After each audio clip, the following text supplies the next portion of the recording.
You're listening to a download from the outdoorstation.co.uk. Number 464.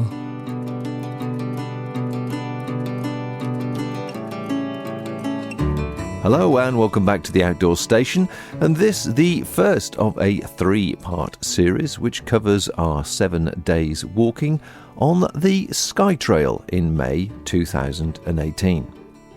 Rose and I chose to walk it south to north, which is the less common route, and this was partly due to transport issues, as it was easier to get to Broadford in the south and start, and public transport dropped us off there at 9 p.m. after a long day's travel. To reach the north starting point at Rubha Hunish would have taken another day due to the infrequent buses. So that's the reason we decided to start in the south. As you'll hear, it all started so well and promising. Midge-free early May. However, by the end of the first day, visibility had reduced considerably, and the weather stayed that way for the duration. Ultimately, it made the whole walk less rewarding, and at times, as you'll hear, extremely tough. This podcast takes you through the first 2 days as we head ever closer to Camasunary Bothy, past the Erie clearance villages. And it's incredible to think that the Highland clearances took place only 165 years ago. Of course, more photographs and information can be found over on theoutdoorstation.co.uk.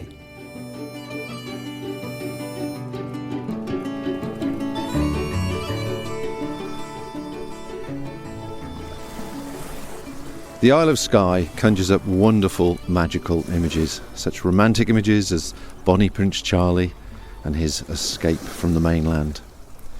And we're standing in Broadford, not far from the Broadford Hotel, where apparently Bonnie Prince Charlie shared the recipe for drambuie as a thank you for being looked after by said hotel or hotel keeper. But such stories abound about the Isle of Skye. And there's many stories we hope to hear and experience as we walk the Skye Trail. Certainly we're going through several areas where the clearances, the infamous clearances, took place. So we're going to be walking through ghost villages at some time, and hopefully we'll sit and explain more as we come across each one of those. So here we are, Rose and I are setting out on this, I think it's about 85-mile hike, and we're doing it from south to north, and from the research that we've done so far, it appears to be a walk of 2 types. The first half being trail walking and the second half being more mountainous over the Trotternish Ridge. So we've got a couple of days of wild camping ahead of us, and we are looking forward to coming into the Sligahan Hotel, where there's a campsite and camping facilities in about 3 days' time. But between now and then, we're wild camping. And although we arrived yesterday from Glasgow, for those interested in getting to Skye, we caught the train to Glasgow from the Midlands, which was £23, and then we caught the bus from Glasgow to Skye, which was a 6-hour journey, and that was £44. And this is the 2nd of May 2018 as I record this. So it's not cheap to do the bus, but it is fairly convenient, but it doesn't get to Skye till 9 o'clock at night. So thankfully the B&B where we designated the first night was very kind and came and picked us up, because the weather was horrendous yesterday. It was horrible, and we were dreading starting in the same weather today. But as you can hear, we're standing on the shore. The sun is shining through fairly low cloud. The waves at Broadford Bay are slowly lapping on the stony shore, and everything seems good with the world. So we're just about to go shopping, get some munchies and get going. Yeah, looking forward to it. This has been on my to-do list or wish list for some time, so I'm really looking forward to doing this Skye Trail. Incidentally, for anybody considering coming to Broadford via the bus, there are 2 bus stops in Broadford.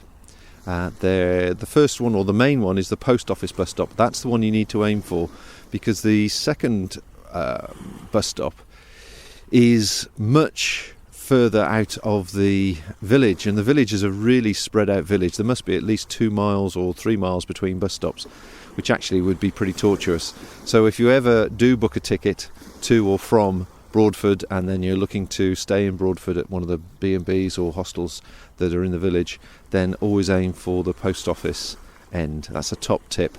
Certainly the bus drivers have been very, very chatty, and they're mostly affable, so they will sort of drop you en route if you happen to have booked somewhere further away from the main centre here. But do keep that in mind, that the post office bus stop is the main one to get to the hostels and campsites, etc.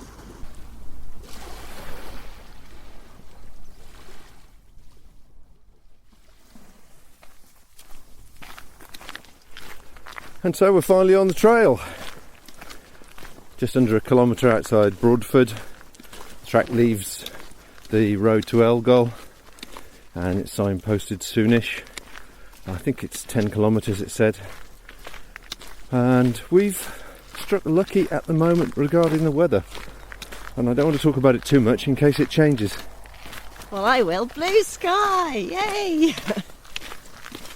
Yeah, blue sky. We're down to base layers and sauntering along, and the forecast was high winds and rain. Rain showers, I think, actually. So, as I say, maybe I've tempted fate by mentioning it. But just for a moment there, as we left Broadford and we turned a corner, do you know, it was the first time I'd heard silence, total silence, for a long time. No road traffic, no overhead planes, just bird song. And it's a lovely feeling, a lovely thing to listen to. Certainly was, or is. Sun shining, lovely. You sound quite happy. I am. Why wouldn't I be?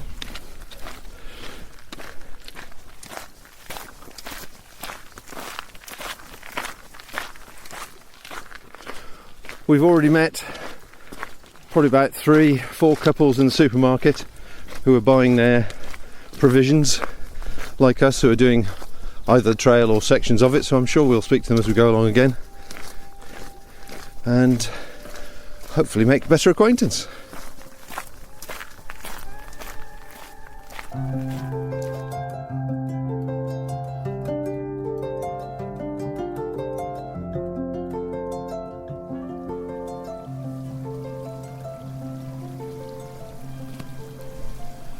So what have you got? I've got cheese and tomato. Cheese and tomato. What have I got? We got Co-op's favourite, tuna and cucumber. And what a fantastic spot to have some lunch.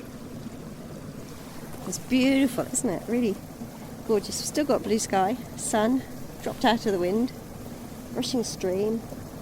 There's primroses and violets in the bank opposite, and celandine. Just gorgeous.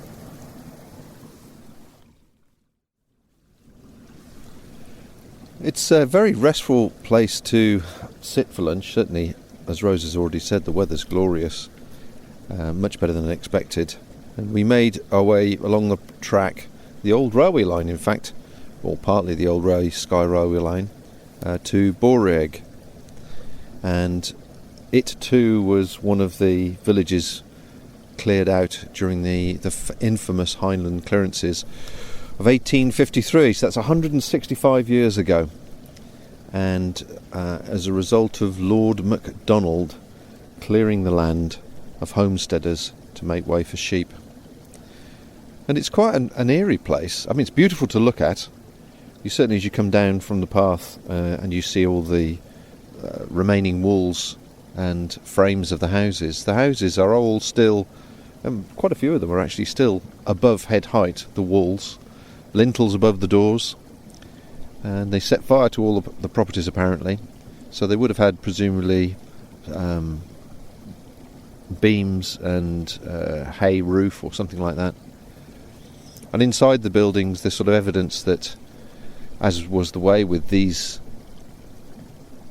lifestyle, you would have had some of the animals in at night, they would have generated heat, which would have raised to the sleeping platform, which would have been sort of the attic, I guess. But looking at the height of the doors, they're not that high. They're lowish. And then around the area, there's a perimeter wall, most of which is still standing, and a few of the drywall constructions have sort of collapsed, and you can see the way that they're constructed, with the larger stones naturally at the bottom, forming a sort of a long, thin triangle, and getting slightly narrower before as it rises further up the wall.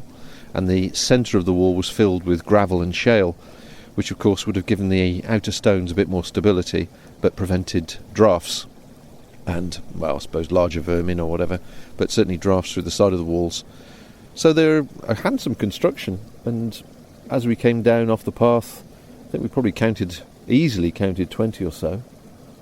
And you do wonder about what the lifestyle must have been like. The perimeter wall I'm looking up to at the moment is probably 200-300 metres away, 200-300 yards away. So whether that kept livestock in or kept livestock out, I'm not too sure. I'm always interested in the logistics of this sort of lifestyle as well. So, as you can hear, we're sitting right next to a natural stream which runs, well, one of several that runs through the building, so that could have been their water supply. But of course, well, you've got to consider sewage is a big problem, because you don't want to have that contaminating your water, because that's how you get cholera. So I'm just curious to how they would have managed that system for 20, 30 odd houses and the people that lived here. But certainly looking over the bay is marvellous, certainly on a day like today. Yesterday, perhaps it wouldn't have been so nice, but today is fantastic. And there's a little island that's sort of about 100 metres off the beach, or off the rocks rather. So coming down from the hill, one thing you do notice just off the shore, about 100 metres off the shore line, off where the rocks meet the sea, is a little island. And the island probably is about 100 metres across, something like that. And in the centre of the island, there's a little lochen, which can be 20, 30 metres across, I suppose. And as we approached the coast, you could see there was a low beach on one side. So it sort of forms a horseshoe shape, if you like. So during low tide, the central lochen is cut off from the water outside, the sea. And at high tide, the water floods the lochen. So it is actually nature's fish trap. And I just wonder if that was part of their diet. An easy way to catch fish is to create a fish trap, and certainly that size would have fed quite a few people, as well as naturally the sheep and cattle that must have been their livestock as well. But we're continuing on now to Soonish, and there's a lovely piece in the guidebook, the Cicerone guidebook, the Skye Trail, about Soonish, so we'll read that when we get down to Rubha Hunish.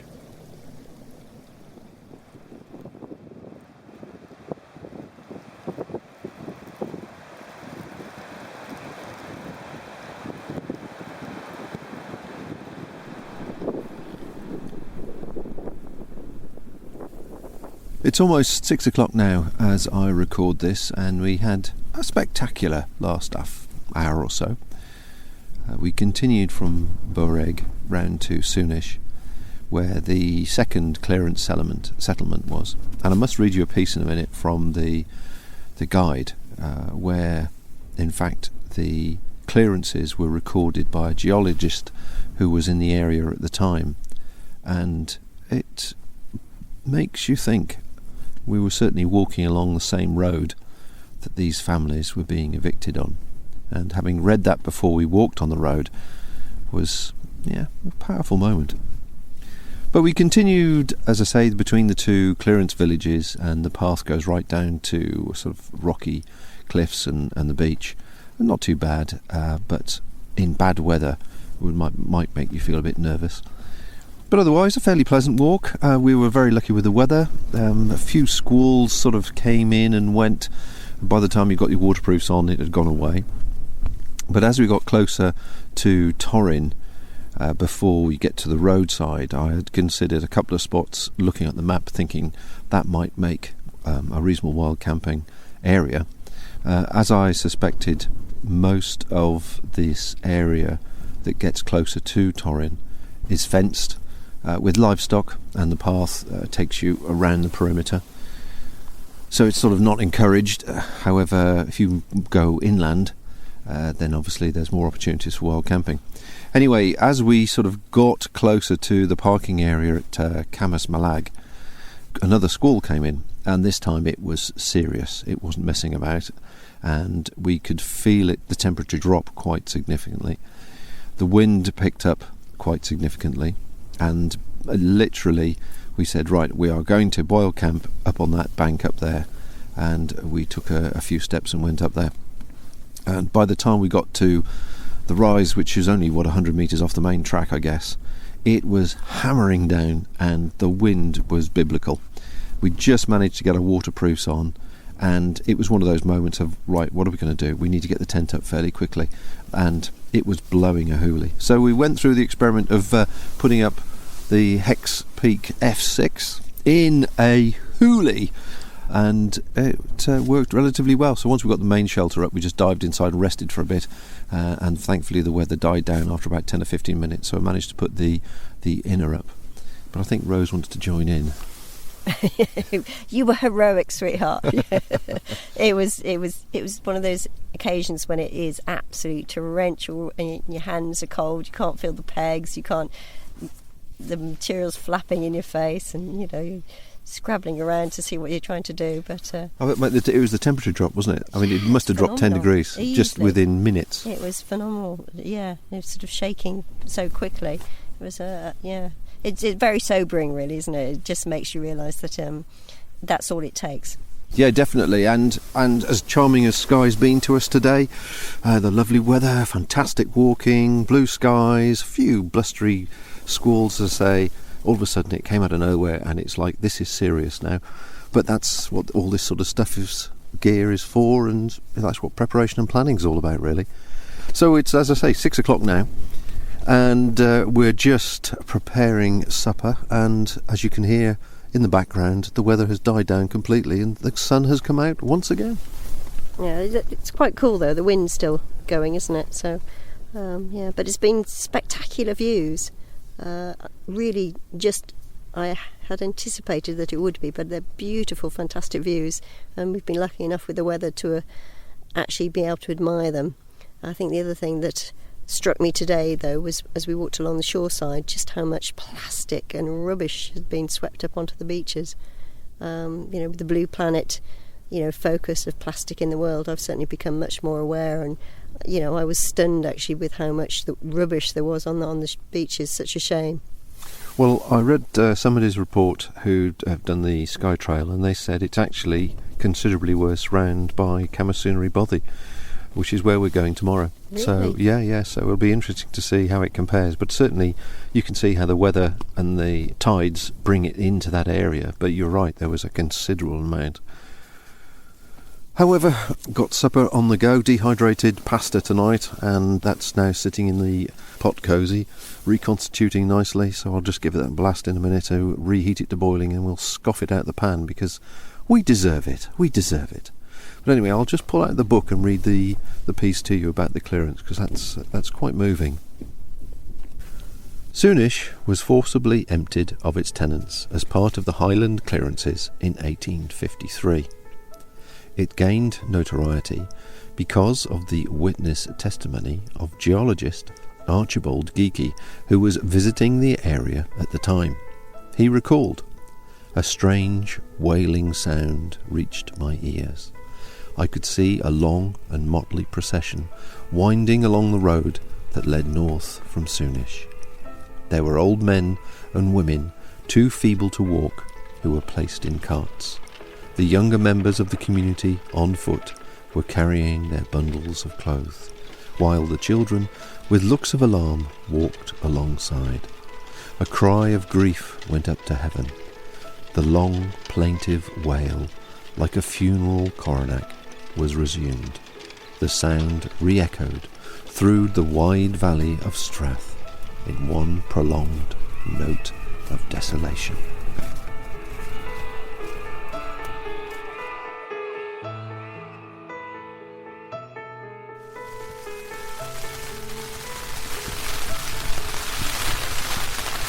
And after a few hours of just resting, reading, we've got another squall coming through, and it was like this when we put the tent up.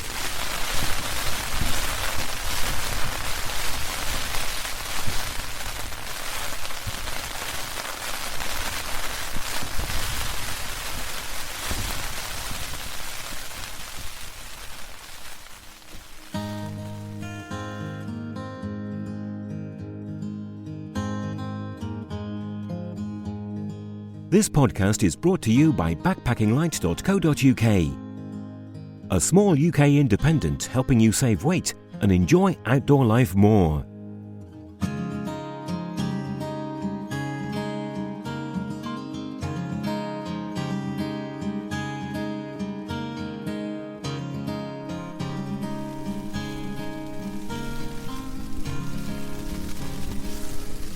It's just gone 7 a.m. and I think, what a night! It's the only way to describe it. There were moments of peace and quiet and no wind at all, but the majority of the night has been like this, either rain plus wind, or just rain. And our little shelter has taken a fair hammering, but thankfully stayed up well and kept us dry. And you can hear what it's like now.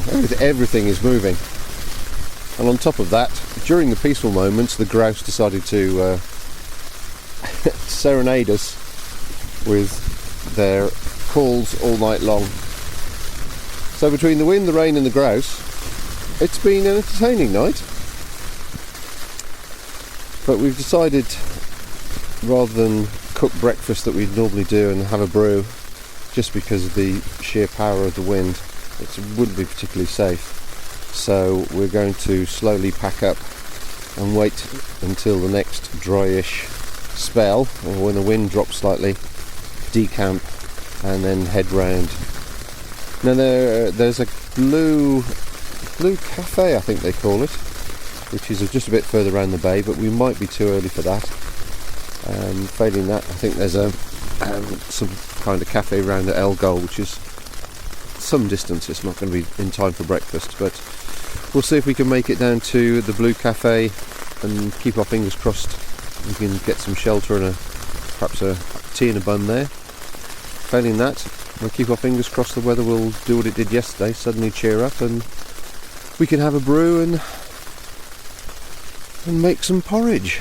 But at the moment we're just going through the morning routines of slowly packing everything back up again and preparing ourselves mentally and physically to take the tent down in the same weather we put it up and try not to lose any pegs or the tent.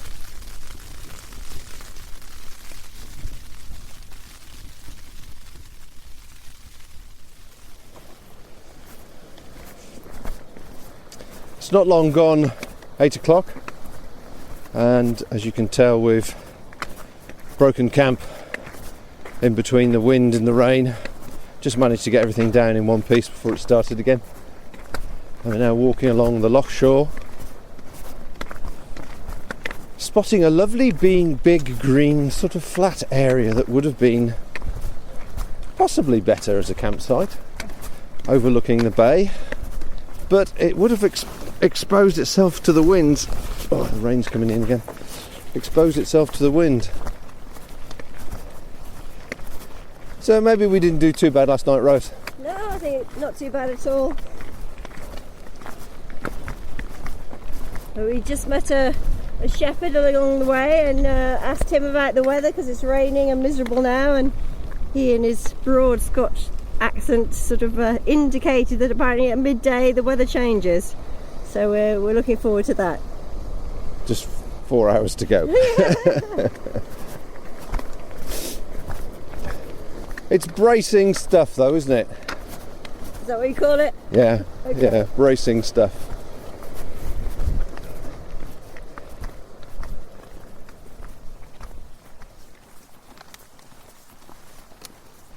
So it's now 1 o'clock or just gone, and we have taken the turning off the road towards, or at, is it at Kirkyboss? Kirkyboss, yeah. And we're heading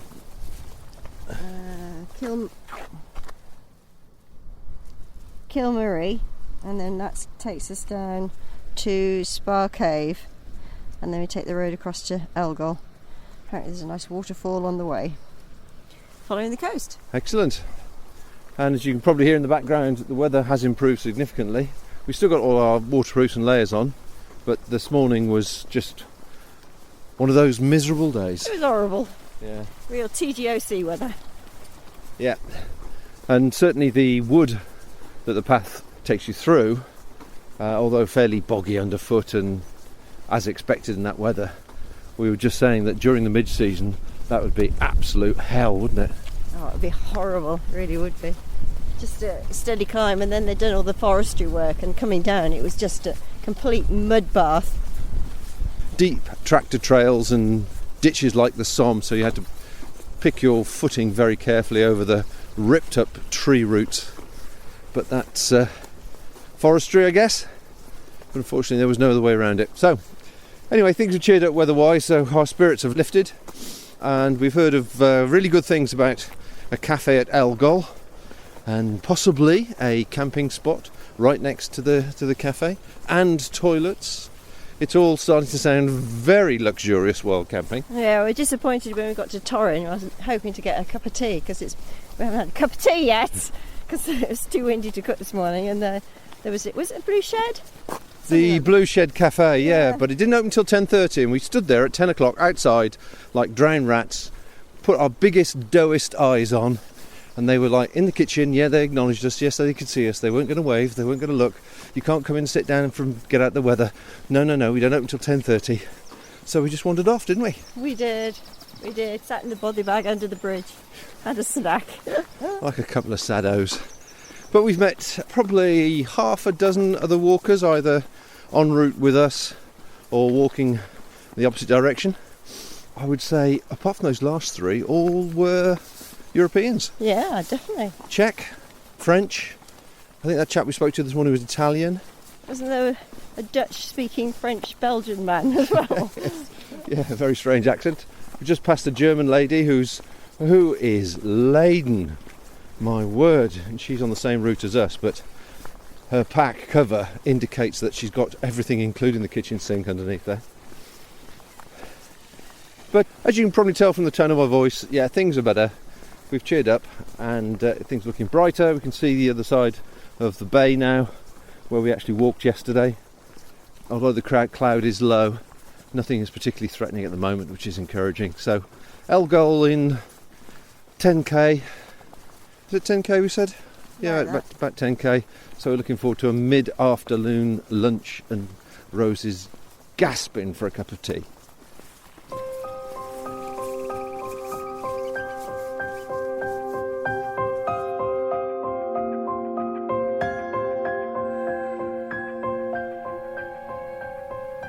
It's now 6:30 and we've settled in camp. The weather is still very grey, overcast and misty with gusts of wind and Scots mist, as my mother used to say, which is basically that incessant drizzle that just gets everywhere. So that's where we are at the moment, 6:30, and we're set up camp, and I just thought I'd run through some of the things since we last recorded something at 1 o'clock-ish. We continued on the track we described, which the road turned into a farm track, really. And the going was muddy, I think, probably the best way of putting it. It was definitely an agricultural track, so you can imagine with cattle predominantly covering the area of the track, it was very muddy and appropriately boggy in places. But then you eventually get to pick up the road again near Spa Cave, and then it's about 2.5k into Elgol. And for those people who are listening to this who have done the TGO challenge, you know what it's like when you're going into Braemar from White Bridge. It's head down on the road, and you're thinking of all the luxurious things you're going to eat, drink or otherwise when you get there. Well, those 2.5 kilometres to Elgol are very, very similar. The road really meanders. In fact, it reminds us of the track going up to Glendul. Although it's a tarmac road, it's got that windy sort of feel to it. And again, the weather just fell into this dull, grey, misty, horrible, wet drizzle that is just despondent, really. So we arrived at Elgol, and we were searching for the cafe, as we had met a few more European travellers going the opposite direction, and the last two were saying soup was fantastic. You've got to have the soup there, and how much they enjoyed stopping there for a break. In fact, they camped nearby, so they were saying there's toilets there and all sorts of exciting things. So they really built up this perception in our mind that Elgol was going to be this real hub of welcome, with a cafe and bed and breakfasts and all sorts of exciting things where you could eat your fill and enjoy some relaxation in some warmth and get out of the weather, basically. Well, Elgol is a cluster of houses, and the young ladies running the shop that you come to is the cafe as well, which sits about 6 people. And the little shop has got all that sort of nicks and knacks of things that you never think you really need, but you probably do. A handful of groceries and that sort of stuff, and instant foods and tin foods for people that are probably holidaying in the area. A sort of rack or two of, well, very good actually, Skye souvenirs and tiles and all that sort of stuff. And a reasonably stocked fridge of sandwiches and rolls, and as it happened, we had the last 2 bowls of carrot and coriander soup with a big roll and a tea for 2, and it was sensational. There's toilets there as well. There's toilets associated with the cafe, but there's also public toilets there, which is worth knowing. But the young ladies running it were extremely welcoming and chirpy and knowledgeable and interesting. And, you know, we were chatting about the Skye Trail, and it's been going a couple of years, and are there many more people coming through and that kind of thing. And they were full of it. It was really good. So here we are at the beginning of May, and they were saying that, you know, this morning, for example, they don't open till 10:30, but she said, I had people in here at 9:20 just getting out of the rain. And I was thinking, now that's nothing like the Blue Cafe over at Torrin, who just stare out the window and look at you and go, just go away, walking people, come back when we're open. So the welcome is warm at Elgol. And another bit of news which escaped me completely, which came as a shock to everybody that was sitting there drinking tea, was apparently CNN last year was reporting, like the BBC were reporting, that the traffic on Skye was pretty horrendous because there were a lot of people trying to get through narrow roads. But CNN, bless their cotton socks, said that Skye was closed and that police were turning people back on the bridge, that they couldn't go to Skye. And apparently it's really impacted the tourism industry and the bookings this year. They know quite a few people naturally in the area who've got holiday homes, and they are really, really concerned. Their bookings are down, and in some cases non-existent. So the Skye Trail was another conversation. She said that is going really, really well. People are starting to really go for the Skye Trail. A lot of Europeans coming through, and that's really making a big impact, and obviously bringing the green pound into Skye, and they're really grateful for it. But they were really, really concerned that the knock-on effect of CNN's report was just completely inappropriate and factually a lie. But there again, we know about the American news media, don't we? And all the things they're currently going through. So, just wanted to say, international listeners, Skye is open, and they're more than capable of welcoming you and showing you a good time in such a beautiful place. After Elgol, the track continues to Camasunary Bothy. Now, we were advised by regular listener, and in fact somebody I've interviewed before, Peter Milner, that there was a lovely camping spot in a little glen, Cladac Agini is my interpretation of it, which is about halfway between Elgol and Camasunary. And sure enough, it is a lovely, reasonably flat, greenish pitch, which would take plenty of tents, and it's actually a great stopping point. They were saying also, again, local knowledge, really good. They were saying that the wind and the tides around Camasunary, it is the wind hurtles through the glen all the way up to the Silligan Hotel, so that the other option we had was to pitch somewhere near Camasunary or a bit further on, and they said you'd probably be a bit better where we are now and sort of get round the corner in the glen away from the wind. So we're having a few gusts, but nothing like last night, so we're just hoping that we've pitched in the right sort of spot. However, the track from Elgol to where we are now, I would describe for cliff tracks in a scale of 1 to 10 of scariness and oh my god, I would go for a 9. And Rose is lying next to me. Rose, what sort of 1 to 10 scariness on that track we've just done? What would you give it? Ooh, 8. Yeah, 8 and maybe 9. I mean, what I tried to do is just focus on each step each time and not think about it, because it was where the ground looked like it had already given way that you thought, hang on a minute, I just need to be really careful here, because obviously you had to then compromise. The path had been compromised and you had to find a way above it, and hope that hadn't already or wouldn't already give out. I was really glad actually, because we did think about bringing the dog, and I'm really glad we hadn't brought the dog. No way. It would have been a nightmare. Yeah. Well, I can't remember, regular listeners may remember, I'm not too sure, but a couple of years back I had a fall with Rose when doing the TGO challenge, and it was down a relatively steep bank that went down to a stream, and it was a day like today. It was that miserly continual rain, and so you've got your waterproofs on, you've got your gloves on, waterproof gloves, you've got the waterproof cover on your rucksack, and I misplaced my foot once, and that was it. I was off. I shot down this bank. And of course there's nothing to grip hold of. Your hands are still attached to the poles, so you can't release your hands. Your hands are really slippy because of the waterproof gloves and so on, and your body's slippy as well, and you just shoot down. Now, I have to say, if that had happened today, it would have been terminal, because the steepness of it was pretty steep.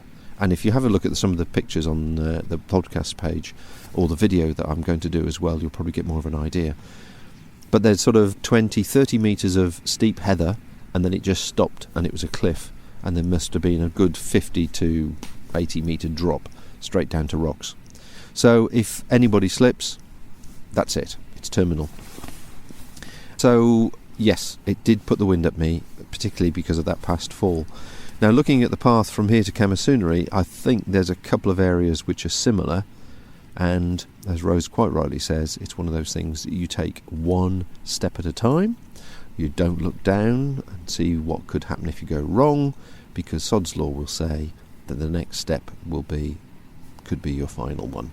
So if you're doing this section, do take care, and in fact the guidebook itself says it can be a little bit frightening, so be confident, be aware, and just watch your footing, certainly.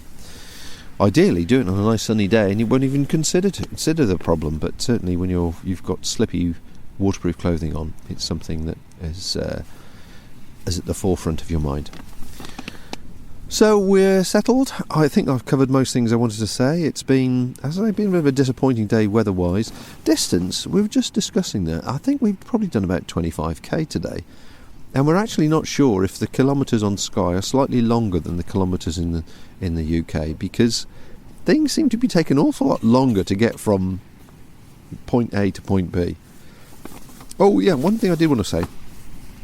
When we left Broadford yesterday and came through Boreg, the abandoned village, and round to Soonish, Boreg's, of the two of them, is the much more interesting one, and certainly one I would say there's lovely camping around there, be super, and be really interesting and eerie. Soonish, actually you can't camp around Soonish really, because it's sort of fenced off and it's cultivated area, so it makes it less interesting, and also there's less buildings etc. left there. But we didn't actually make it down to the parking place on the map, which is called Camas Malag. Because of the weather, we suddenly dived into the hills and pitched where we could. However, had we made it to that particular point, there is a large green beach, basically, and as we came past there was one camper van there, but it's right at the end of the road, and it's a type of place that if you can make it, I think there'd be a reasonable pitch there for quite a few tents. But if you come during busy tourist season, don't be surprised to see lots of camper vans there as well. I think it's one of those hidden gems that must be probably well known within the camper van circle. But certainly that would have been a good place to aim to camp, and then come through Torrin and do the track that we've done today to where we are for the second night. Certainly between here and Torrin there's actually very little that's either welcoming or an ideal camping spot. And the few Europeans that we've spoken to going the opposite direction that we met this morning, they camped, the two guys we spoke to camped near the bridge actually, just before Torrin, which actually is a pretty uninspiring sort of camping spot. So do your research, have a look at Google Earth, check it all out, and make your own mind up on that. So tomorrow we are heading up to the Sliggerhan Hotel, which has got a campsite, and it's close to our wedding anniversary, so we're considering splashing out and seeing if we can get a room there as well. But unfortunately, as I can't get a signal, I can't phone and confirm. So as I understand it, it's probably about 5 hours from here along a nice glen, depending what the weather's like. It should be okay. Forecast is high winds and more Scots mist, unfortunately. Peter Milner, when he camped here, said he had spent a lovely evening looking across the bay and staring up at the Trotternish Ridge. Unfortunately, to give you an idea, yes, in fact he was basking in sunshine, so he told me, I can only just see the beach. It's that thick with mist. The beach on this side of the estuary. So, unfortunately, Peter, if you're listening, I'm not going to share the same experience as you did. So that's a long one, but a good one to touch base and cover everything that I wanted to cover. I shall chat tomorrow after hopefully a good night's sleep.